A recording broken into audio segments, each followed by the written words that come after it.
Brought to you by V-Guard. ગુજરાતની નજીક આવી રહેલ ચોમાસાની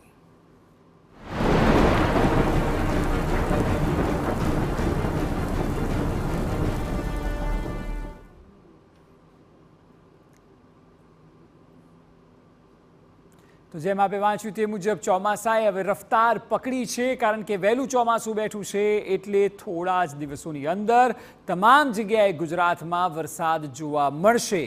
48 કલાકની અંદર રાજ્યમાં તમામ જિલ્લાઓમાં વરસાદ જોવા મળશે। ખાસ કરીને દક્ષિણ ગુજરાતમાં વરસાદ દસ્તક આપશે। 13 જૂને એન્ટ્રી મારી શકે છે ચોમાસું। આજે પણ સૌરાષ્ટ્રના અનેક વિસ્તારોમાં વરસાદ જોવા મળ્યો હતો। ગઈકાલે અમદાવાદ સહિતના અલગ અલગ વિસ્તારોમાં પણ વરસાદ હતો, ત્યારે હવે ચોમાસાની એન્ટ્રી વિધિવત રીતે થઈ શકે છે, કારણ કે રફતાર ગુજરાત તરફ આવવાની પકડી છે। 7 દિવસ વરસાદની આગાહી। સૌરાષ્ટ્રમાં વરસાદ થઈ શકે છે, દક્ષિણ ગુજરાતમાં વરસાદ થઈ શકે છે, ઉત્તર ગુજરાતમાં પણ વરસાદની પૂરેપૂરી શક્યતાઓ છે। એટલે જે ઘડીની લોકો રાહ જોઈ રહ્યા હતા, કારણ કે ગરમીથી લોકો ત્રાહિમામ થઈ ગયા હતા, અને એટલા માટે હવે વરસાદના સમાચાર આપના માટે ખુશી લઈને આવી શકે છે। Brought to you by V-Guard.